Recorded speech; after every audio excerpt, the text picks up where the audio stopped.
Okay. Last week we watched Indiana Jones,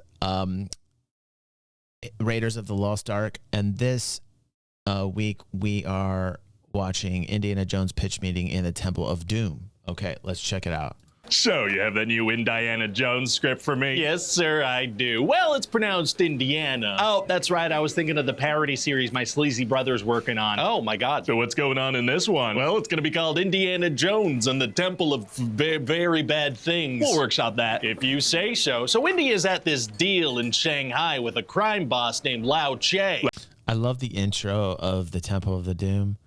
The Temple of the Doom. I'm so tired. I'm sorry. I love the intro of Temple of Doom. It is great.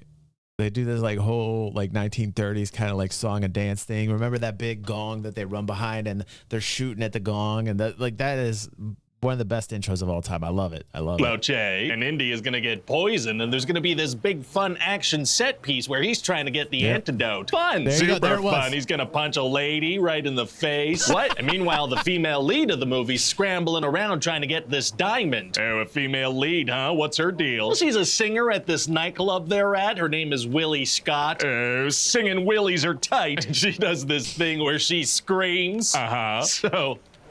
So that's what she'll be doing the whole movie. Oh, okay. So eventually Indy grabs Willie, the woman, and they escape through the window together, and they're driven away by this young orphan that Indy's friends with named Short Round. Why is Indy friends with a young orphan? Well, Short Round's family was killed in a bombing, so Indiana took him away from that near-death experience and brings him on to a bunch of others. Nice. So the three of them escape to an airfield just in the nick of time. Very exciting. I bet you could play a drinking game where the actress screams every time and you're completely wasted at the end of Temple of Doom. I bet you could play that game. I'm not endorsing that, by the way. Exciting. And they get on an airplane, but it turns out it belongs to Lao Che and the pilot works for him. So I guess Lao Che grabs them, huh? Well, no, the pilot flies away. Why would the pilot not just hand over the guy his boss is chasing? Because they have this evil plan where the pilot's gonna ditch the plane and leave them to crash and die. But he could have killed them without ever leaving the airfield, let alone crashing an airplane. Yeah, well, the movie takes place in India, and that's where the plane's gonna crash, so... Oh, he was giving them a lift to the plot. He was giving them a lift to the plot, that's right. So they start freaking out, because this guy didn't leave them a parachute or nothing. Oh, it's gonna be impossible to survive without a parachute. Actually, it's gonna be super easy. Barely an inconvenience. Oh, really? Yeah, see, he left them with an inflatable raft,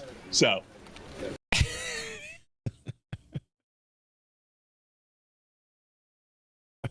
He's destroying all of my classic favorite movies, piece by piece, finding the little nuances in script that should be glaringly in my face how bad they are, right? But he's fucking with all my memories of childhood and like how much I love these movies. He's picking it apart piece by piece so expertly, like a surgeon, if you will, just cutting it out and shoving it in my face and showing me how ridiculous the story is, man. I don't know whether to love him or hate him, man. I think that's the beauty of Ryan George, you know? Like, I laugh because it's just like, I can't believe how glaringly obvious the plot holes and the writing is so bad. But at the same time, these are like beloved childhood memories, and he's just like shitting all over them. And it's this weird vibe, man.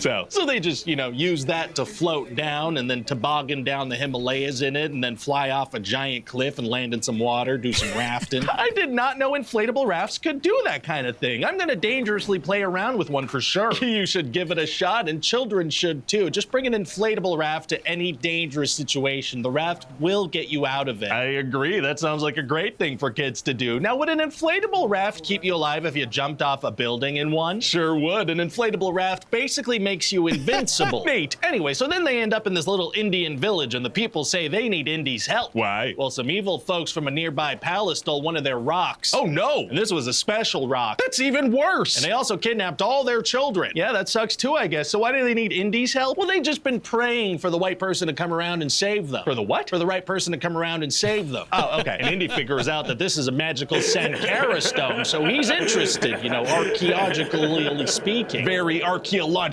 exciting. So he and Willie and Short Round head on over to this palace. Where are the singer and the orphan going to? Because they're in the movie now. Got it. So they get to this palace and attend this banquet where they're fed stuff like bugs and snakes and eels and frozen monkey brains. Oh my God. Yeah, maybe that's the kind of stuff Indian people eat. I did not look into it at all. Huh. And then...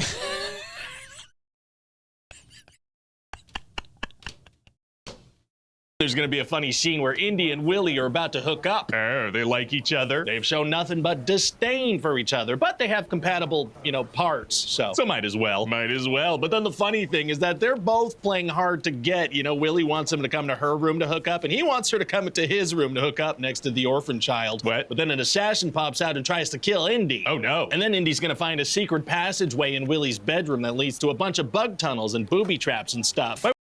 This is one of my favorite scenes in Temple of Doom is they're walking around and there's tons of bugs everywhere, man. That always creeped me out as a kid. And then the part where like the guy's chanting above the dude and like he takes his hand, pushes it through his chest and pulls out the beating heart and the guy's still alive, man. That still sticks with me, that scene. It's crazy. Why would that be connected to the guest bedroom? Hey, don't look at me. I'm not the architect. I'm just the guy that made up the architect and this whole plan of his. No further questions. So eventually these secret tunnels lead to the Temple of Very Bad Things, where they see a human sacrifice going on. Those are pretty fun. What? Oh no! So then the good guys get captured and they make Short Round go to work in the mines with all the other kids. What are the miners mining for? Well, the bad guys have 3 of these magic stones, but there should be 5 of them, so everybody's looking for the other 2. Got it. And the high priest puts Indy into a trance, and then they prepare to sacrifice Willie. Not good. But luckily, Short Round escapes by hitting his chains and breaking them in just a couple minutes. Makes you wonder why all the kids didn't do that. No, it doesn't. Oh, okay. So Short Round manages to get Indy out of this trance by burning him. Wow, if fire breaks the trance, the priest must make sure there's no fire around at all. Actually, it seems like there's nothing but fire around. It's like the main theme of the temple. Risky aesthetic choice, okay. So then they're gonna free all the slave children and do a super exciting escape scene on miles and miles of mine tracks. Very fun. But then the priest knocks over a water tower that was inside the mine. So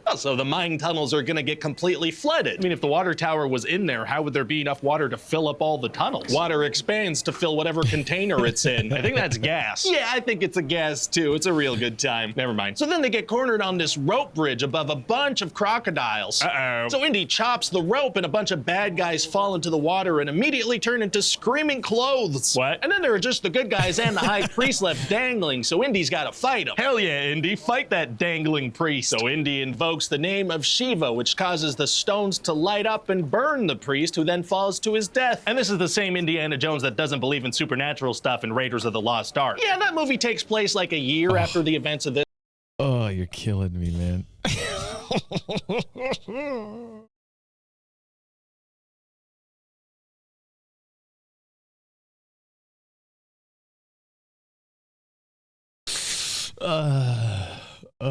This one, so that's plenty of time to forget this whole thing he experienced. That makes sense. And then a bunch more bad guys are about to shoot Indy with arrows, but the British Indian Army shows up. Wow, well, thank God for British colonialism. Well. So then they return to the village and all the children come running in behind them. Weren't the children released from the mines quite some time before Indy? Yeah, well, they held back for dramatic effect, I guess. Nice. And so that's about it. What do you think? Oh, it sounds like a good time. Did you have any thoughts on casting? Well, for Willie, I was thinking we could get someone who might eventually marry the director. Sure, let's hook him up. And for Short Round, Yes, doesn't Nikki, really matter. Kid actors don't usually amount to much. Of a day. Oh. Hi, everybody. Ryan George here. Thanks so much for watching that. That took him a long time to get there, but he deserved it. He deserved it. He was in Goonies, too. You remember? I love Goonies. Goonies is another classic, for God's sake. Listen, Indiana Jones Temple of Doom, still a good movie. Solid 8 out of 10. Come at me. I'm telling you, I don't care. I don't care that the writing had plot holes. I don't care. Okay, Ryan George? Okay? You suave motherfucker, you. Suave motherfucker. So upset at him, and I admire him at the same time. I have never admired and hated somebody at the same time as much as I do Ryan George. Congratulations, you win that award. Congratulations. What is the name of the award we're going to give him? The Suave Motherfucker Award. Congratulations, Ryan George.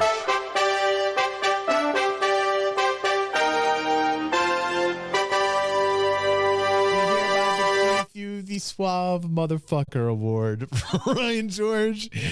You suave mofo, you.